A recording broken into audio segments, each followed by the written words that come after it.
कल्पना एक मध्यम वर्गीय परिवार से थी जिसने अपने स्नातक की पढ़ाई पूरी कर ली थी और अब वह अपने घर पर ही छोटे बच्चों को ट्यूशन पढ़ाती थी।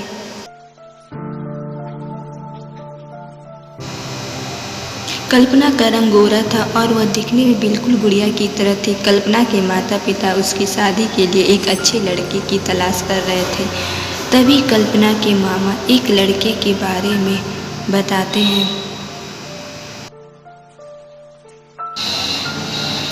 वह कहते हैं कि लड़का का नाम राहुल है। वह किसी कंपनी में मैनेजर के पद पर है और महीने के 70,000 कमाता है। कल्पना के माता पिता ने लड़के की फ़ोटो देखी तो उन्हें लड़का पसंद आ गया।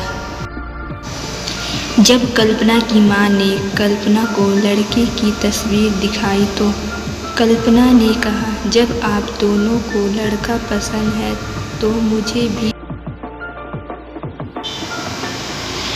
अब लड़का और लड़की वालों के परिवार ने मिलकर शादी की तारीख तय कर दी। कल्पना के माता पिता बहुत खुश थे कि उनकी बेटी की शादी एक अच्छे घर में हो रही है। पूरे धूमधाम से कल्पना की शादी होगी।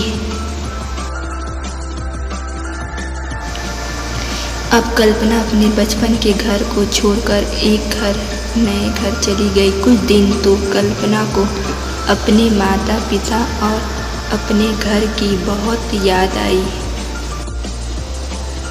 कल्पना की शादी के अब महीने बीत गए थे। अब उसके पति राहुल पहले जैसा व्यवहार कल्पना के साथ नहीं करता था। कल्पना से वह चिड़चिड़ा सा रहता था। राहुल अब न पहले जैसा कल्पना को प्यार करता और न ही उसकी बातों को मानता।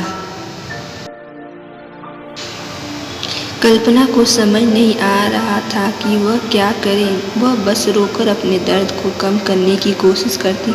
एक दिन कल्पना को पता चला कि राहुल सिगरेट पीने के बहाने छत पे जाता और किसी लड़की से बात करता है। कल्पना ने राहुल से पूछा कि आप रोजाना छत पे जाकर किससे बात करते हैं? तो राहुल ने जवाब दिया कि वह मेरे ऑफिस का फ्रेंड है, बस उसी से बात करता हूँ।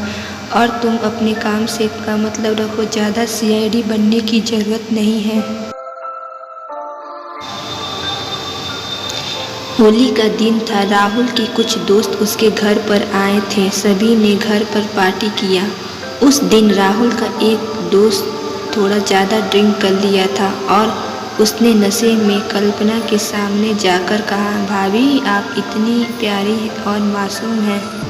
फिर भी राहुल भाई दिन भर उस घमंडी नेहा से बात करते रहते हैं। लगता है कि आप राहुल भाई का सही से ख्याल नहीं रखते हैं। यह सुनकर कल्पना का शक अब। अगली सुबह जब कल्पना ने राहुल से पूछा कि यह नेहा कौन है और क्या लगती है आपकी? राहुल, मैं तुम्हें क्यों बताऊं? कल्पना ने, मैं बीवी हूँ आपकी। राहुल ने कहा, देखो तुमसे पहले वह मेरी लाइफ में आई कल्पना, तो फिर मुझसे शादी क्यों किया? राहुल बोला, बस तुम अच्छी लगी इसलिए शादी कर लिया। कल्पना, अब तुम देखना मैं उस कमीनी लड़की को कैसे सबक सिखाती हूँ। नेहा को जब कल्पना ने कमीनी कहा तो राहुल ने गुस्से में कल्पना को बहुत मारा और उसे कमरे में बंद कर दिया।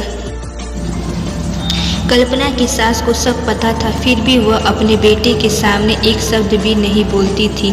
शाम को जब राहुल आया तब उसने रूम का दरवाज़ा खोला। उस दिन कल्पना की तबीयत खराब हो गई, फिर भी उसी हालत में उसने खाना बनवाया।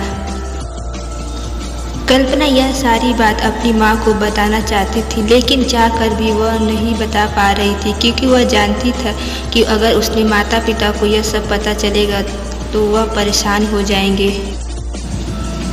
राहुल अब कल्पना के साथ नौकरानी जैसा व्यवहार करने लगा। छोटी छोटी बातों को उसे मारता। कल्पना अब धीरे धीरे डिप्रेशन का शिकार होने लगी। उसके दिमाग में गलत ख्याल आने लगे। अब न वह समय पर खाना खाती और ना ही किसी से बात करती। आखिरकार एक दिन कल्पना ने रूम में फांसी लगाकर आत्महत्या कर ली। कल्पना ने आत्महत्या का कारण किसी को नहीं बताया, लेकिन उसकी सास को पता था कि कल्पना ने आत्महत्या क्यों किया। दूसरी तरफ कल्पना के माता पिता का रो रो कर बुरा हाल हो गया। कल्पना की मां ने पुलिस को आत्महत्या का कारण उसके ससुराल वालों को बताया। पुलिस राहुल और उसके माता पिता को ले गए, लेकिन पैसों के दम पर कुछ ही दिनों में राहुल और उसके माता पिता जेल से छूट गए। जीवन में अक्सर अच्छा दिखने वाला इंसान अच्छा नहीं होता। उसके अंदर कहीं न कहीं बुराई छिपी होती है और वही बुराई किसी की जिंदगी को बर्बाद कर देती है। कुछ ऐसा ही कल्पना के साथ हुआ।